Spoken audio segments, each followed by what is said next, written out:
One point Kannada ನ್ಯೂಸ್ನ special ಸ್ಟೋರಿಗೆ ಸ್ವಾಗತ. ವೈಷ್ಣೋ ದೇವಿಯ 550 ಕೋಟಿ ರೂಪಾಯಿ ಬೆಳ್ಳಿ ಗುಳುಂಸ್ವಾಹ. ಭಕ್ತರಿಗೆ ಮೋಸ ಮಾಡಿದ್ಯಾರು, ಹೇಗೆ? ದೇವರ ದುಡ್ಡಿಗೆ ಕನ್ನ ಹಾಕೋರ ಸಂಖ್ಯೆ ದೇಶದಲ್ಲಿ ಹೆಚ್ಚಾಯಿತು. ಹಿಂದೆ ಹೀಗಿರ್ಲಿಲ್ಲ ಅಲ್ವಾ? ಎಂಥ ಬಡವ ಕೂಡ ಅದು ಎಷ್ಟೇ ಅಸ್ತಿದ್ರೂ ಕೂಡ ಭಗವಂತನ ಹಣದ ಮೇಲೆ ಕಣ್ಣಾಗ್ತಾ ಇರಲಿಲ್ಲ. ರಸ್ತೆಯಲ್ಲಿ 1 ರೂಪಾಯಿ ಸಿಕ್ಕಿದ್ರು ಅದನ್ನ ದೇವಸ್ಥಾನ ಹುಡುಕಿಕೊಂಡು ಹೋಗಿ ಹುಂಡಿಗೆ ಹಾಕ್ತಾ ಇದ್ರು. ಆದ್ರೆ ಈಗ ಅದೇ ಹುಂಡಿಯನ್ನ ಲೂಟಿ ಮಾಡೋರು ಹೆಚ್ಚಾಗಿದ್ದಾರೆ. ಹೌದು ತಾನೆ? ನೀವು ಕೆಲವು ದಿನದಿಂದ ಗಮನಿಸ್ತಾ ಇರಬಹುದು, ಅಯೋಧ್ಯೆಯಲ್ಲಿ ರಾಮನ ದುಡ್ಡನ್ನ ಹೇಗೆಲ್ಲ ಕದ್ದಿದ್ದಾರೆ ಅಂತ. ಇದರ ಬೆನ್ನಲ್ಲೇ ಈಗ ಮತ್ತೊಂದು ದೇಗುಲದ ಕರ್ಮಕಾಂಡ ಬೆಳಕಿಗೆ ಬಂದಿದೆ. ಅದು ಯಾವ ದೇವಸ್ಥಾನ ಅಂದ್ರೆ ವೈಷ್ಣೋದೇವಿ ದೇವಸ್ಥಾನ. ಈ ದೇಗುಲಕ್ಕೆ ಭಕ್ತರು ವರ್ಷಗಳಿಂದ ಅರ್ಪಿಸಿದ್ದ ಸುಮಾರು 500 ಕೋಟಿ ರೂಪಾಯಿ ಮೌಲ್ಯದ ಬೆಳ್ಳಿ ಇಲ್ಲವೇ ಇಲ್ಲ ಅನ್ನುವ ಆರೋಪ ಈಗ ಕೇಳಿ ಬಂದಿದೆ. ಇಲ್ಲವೇ ಅದನ್ನ ಬದಲಾಯಿಸಲಾಗಿದೆ ಅಂತ ಹೇಳಲಾಗ್ತಾ ಇದೆ. ಇಂಥ ಮಹಾವಂಚನೆಯನ್ನ ಕೇಳಿ ಭಕ್ತ ವೃಂದ, ಅದರಲ್ಲೂ ಕಾಣಿಕೆ ನೀಡಿದ ಭಕ್ತರು ದಂಗಾಗಿ ಹೋಗಿದ್ದಾರೆ. ಸದ್ಯ ಈ ಪ್ರಕರಣ ನ್ಯಾಯಾಲಯದ ಮೆಟ್ಟಿಲೇರಿದೆ. ಅಷ್ಟಕ್ಕೂ ಇಲ್ಲೇನಾಗಿದೆ ಗೊತ್ತಾ? ಕಳೆದ 5-6 ವರ್ಷಗಳಿಂದ ಇಲ್ಲಿಗೆ ಆಗಮಿಸುವ ಭಕ್ತರು ದೇವಿಯ ಹೆಸರಲ್ಲಿ ಸುಮಾರು 200 ಟನ್ ಬೆಳ್ಳಿಯನ್ನ ಕಾಣಿಕೆಯ ರೂಪದಲ್ಲಿ ಅರ್ಪಿಸಿದ್ರು. ಒಮ್ಮೆ ನೀವೇ ಊಹಿಸಿಕೊಳ್ಳಿ, 200 ಟನ್ ಬೆಳ್ಳಿ ಅಂದ್ರೆ ಅದು ಸುಲಭದ ಮಾತಲ್ಲ. ಇತ್ತೀಚೆಗೆ ಈ ಅಪಾರ ಪ್ರಮಾಣದ ಬೆಳ್ಳಿಯನ್ನ ಕರಗಿಸಿ ಶುದ್ಧೀಕರಿಸಲು ಜಮ್ಮು ಮತ್ತು ಕಾಶ್ಮೀರದ ಹೊರಗಿನ ಸರ್ಕಾರಿ ಟಂಕಸಾಲೆಗೆ ಕಳುಹಿಸಲಾಗ್ತಿತ್ತು. ಆದ್ರೆ ಅಲ್ಲಿ ಲೋಹದ ಶುದ್ಧತೆಯನ್ನ ಪರೀಕ್ಷಿಸಿದಾಗ ನಿಜಕ್ಕೂ ಅಧಿಕಾರಿಗಳು ಬೆಚ್ಚಿಬಿದ್ದಿದ್ದಾರೆ. ಕರಗಿಸಿದ ಒಟ್ಟು ಲೋಹದಲ್ಲಿ ಕೇವಲ 5% 6% ಮಾತ್ರ ನಿಜವಾದ ಬೆಳ್ಳಿ ಇರೋದು ಪತ್ತೆಯಾಗಿದೆ. ಈ ವಿಚಾರ ಹೇಳಿದ್ರೆ ನಿಮಗೆ ಶಾಕ್ ಆಗಬಹುದು. ಆ ಬೆಳ್ಳಿಯಲ್ಲಿ ಕಬ್ಬಿಣ, ಕ್ಯಾಡ್ಮಿಯಂ ಮತ್ತು ಇತರೆ ಅಗ್ಗದ ಲೋಹಗಳನ್ನ ಮಿಶ್ರಣ ಮಾಡಲಾಗಿದೆ.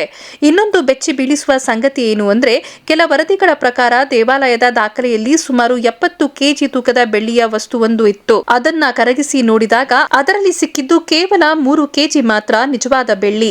ಇಲ್ಲಿ ಒಂದು ಪ್ರಶ್ನೆ ಏನಪ್ಪಾ ಅಂದ್ರೆ, ಭಕ್ತರು ನೀಡಿದ 20 ಟನ್ ಬೆಳ್ಳಿ ಅಪ್ಪಟವಾಗಿದ್ರೆ ಅದರ ಬೆಲೆ ಎಷ್ಟಾಗಿರ್ತಿತ್ತು ಅಂತ.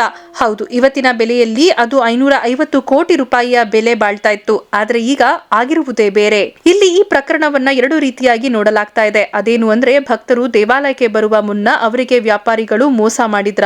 ಹೀಗೆ ಅಂದ್ರೆ ಕತ್ರಾ ಬೇಸ್ ಕ್ಯಾಂಪ್ನ ಸ್ಥಳೀಯ ವ್ಯಾಪಾರಿಗಳು ಮತ್ತು ಚಿನ್ನದ ಆಭರಣಗಾರರು ಭಕ್ತರಿಗೆ ಮೋಸ ಮಾಡಿ ನಕಲಿ ಅಥವಾ ಕಲಬೆರಕೆ ಬೆಳ್ಳಿ ವಸ್ತುಗಳನ್ನ ಮಾರಾಟ ಮಾಡಿದ್ದಾರಾ ಅನ್ನೋದು. ಮತ್ತೊಂದು ಕಡೆ ಭಕ್ತರು ಅಸಲಿ ಬೆಳ್ಳಿಯನ್ನೇ ನೀಡಿದ್ರು, ದೇವಾಲಯದ ಭದ್ರತಾ ಕೊಠಡಿಯಲ್ಲಿ ಅದನ್ನ ಸ್ವೀಕರಿಸಿದ ನಂತರ ಒಳಗಿನ ಸಿಬ್ಬಂದಿಯೇ ಅದನ್ನ ಕದ್ದು ನಂತರ ಅದನ್ನ ನಕಲಿ ಲೋಹಕ್ಕೆ ಬದಲಾಯಿಸಿದ್ದಾರಾ ಅನ್ನುವ ಅನುಮಾನ ಮತ್ತೊಂದು.